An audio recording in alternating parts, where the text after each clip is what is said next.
Headline: Uniswap Fee Switch. New Era for DeFi or A Sad Day for DAOs. Published at 8:57 p.m., November 11, 2025. Uniswap founder Hayden Adams yesterday announced his proposal to activate the long-awaited Uni fee switch on the decentralized finance DeFi sector's leading exchange.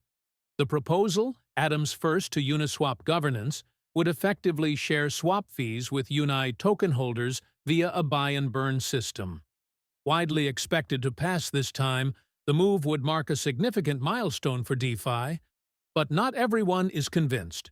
The proposal would see a portion of fees, which currently go to liquidity providers, LPS, redirected to the buy-and-burn of UN. For most pools, this would be a sixth of the total fees, with some of the lower tiers coughing up 25%.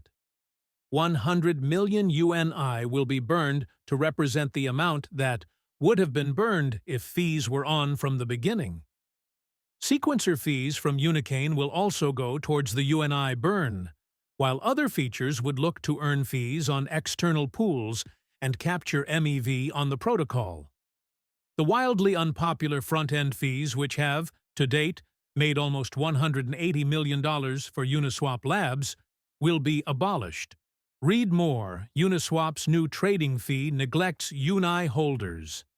Despite multiple fruitless attempts, the Uni fee switch has yet to make it across the finish line. Legal worries have often been cited as a reason to hold back. Adams refers to this as a hostile regulatory environment that costs thousands of hours and tens of millions in legal fees. The Trump administration's more permissive regulatory landscape may have eased earlier nerves. Coming this time from founder Adams, who talks as if it's a done deal, it seems likely that the changes will be enacted after a total of 22 days of governance proceedings. Read more: to fee or not to fee? That is the question. Does Uniswap have an answer? New Era for DeFi. Adams states the proposal comes as DeFi reaches an inflection point. As well as the shift in regulatory approach, he praises decentralized platforms' performance and scale, tokens going mainstream, and institutional adoption among the tailwinds pushing the sector forward. Uniswap is DeFi's dominant decentralized exchange, with approximately $5 billion of total value locked, TVL, and over $100 billion of volume in the past 30 days.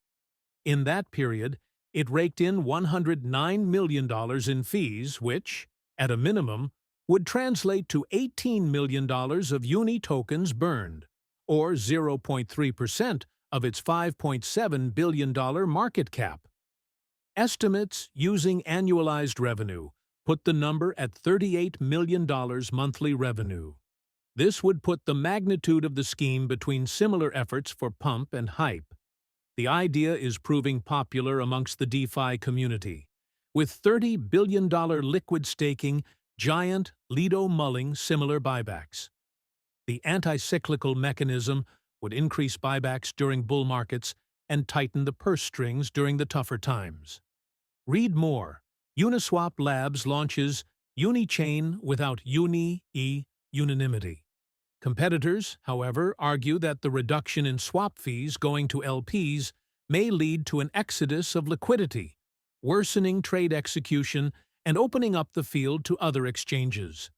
Others still point out that scammy wash trading pools will become unviable with a portion of fees siphoned off, which could lead to a further drop in trading activity. More widely, though, supporters feel that the move signals a new era of confidence for DeFi. Bankless's Ryan Sean Adams summed up the moment as Uniswap keeping a promise and injecting a little belief back into our jaded souls.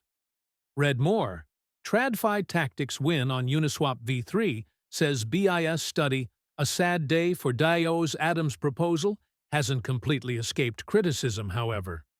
While many celebrate a long-awaited milestone, others have focused on what the move means for decentralized governance at large. Read more: is Uniswap becoming more TradFi than DeFi?